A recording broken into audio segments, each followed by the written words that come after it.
Assalamualaikum semuanya, selamat datang di channel Jejak Kisah Para Wali. Kali ini, channel Jejak Kisah Wali akan membahas karomah Imam Nawawi yang jarang diketahui. Siapa yang tak kenal Imam Nawawi? Beliau begitu masyhur di kalangan ulama dan penuntut ilmu berkat keluasan ilmu dan kesolehannya. Seperti apa karomah beliau? Imam Nawawi memiliki nama lengkap Abu Zakaria Yahya bin Syaraf an-Nawawi ad-Dimashqi. Beliau seorang ulama besar mazhab Syafi'i yang lahir di desa Nawa dekat kota Damaskus, Suriah. Imam Nawawi telah hafal Al-Quran sebelum berusia balik dewasa. Dalam satu kajian Ustaz Amru Hamdan menceritakan karomah Imam Nawawi, beberapa karomah beliau ini disebutkan oleh muridnya dan beberapa ulama. Berikut di antara karomah Imam Nawawi. 1. Dijuluki Wali Kutub Imam Ibnu Attar. Murid Imam Nawawi menceritakan, Syekh Abul Qasim Al-Mizzi menyampaikan kepadaku bahwa suatu malam beliau bermimpi melihat banyak bendera dikibarkan dan gendang-gendang ditabuh. Kemudian beliau bertanya, "Apa ini?" Kemudian dijawab, "Malam ini Yahya an-Nawawi diangkat menjadi wali kutub." Wali kutub adalah ulama yang mencapai makom atau pangkat tertinggi atau pemimpin para wali dalam setiap kurun waktu tertentu. Syekh Al-Mizzi melanjutkan, "Kemudian aku terbangun, aku tidak tahu siapa Yahya an-Nawawi itu dan belum pernah mendengarnya. Hingga suatu saat aku pergi ke Damaskus karena sebuah hajat dan bertanya tentang nama itu. Orang-orang menjawabku bahwa Yahya an-Nawawi adalah guru besar di Darul Hadits dan sekarang beliau sedang duduk di sana. Kemudian aku masuk.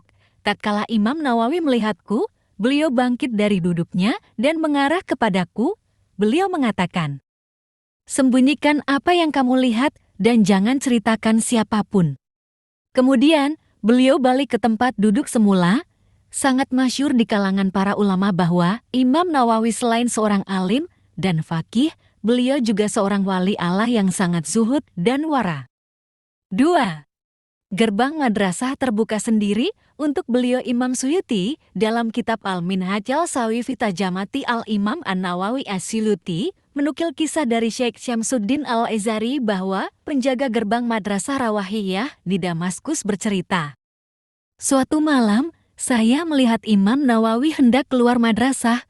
Kemudian saya membuntuti beliau dari belakang. Anehnya gerbang madrasah terbuka untuk Imam Nawawi, padahal beliau tidak membawa kuncinya. Beliau pun keluar dan saya berjalan bersamanya beberapa langkah.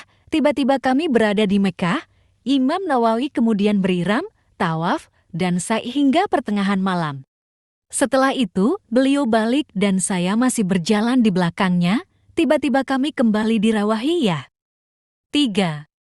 Telunjuk beliau bersinar saat menulis. Imam Qolyubi menulis dalam hasyiahnya atas Syarah Mahali bahwa di antara karomah Imam Nawawi adalah telunjuk beliau bersinar saat menulis ketika penerang beliau habis.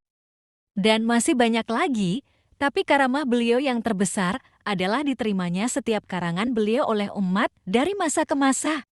Dari matan yang terkecil sampai kitab karangan beliau yang berjilid-jilid. Kita bisa saksikan, hampir setiap majelis ada kajian Riyadhus Sholihin, hampir setiap thalib menghafal hadits arba'in, bahkan hampir setiap si punya karangan syarah hadits arba'in. Hampir setiap penghafal Quran mengkaji At-Tibyan. Setiap madrasah menjadikan Minhajut Thalibin sebagai kurikulum fikihnya dan lain-lain. Imam Zahabi pernah berkata, "Seandainya saya tahu apa amalan Imam Nawawi sehingga ia memperoleh derajat dan penerimaan seperti ini, demikian karomah Imam An-Nawawi dan pengakuan para ulama dan murid-muridnya. Hingga kini, hasil karya dan ilmunya bermanfaat bagi umat muslim." Terima kasih telah menonton video ini, jangan lupa like, share, dan subscribe.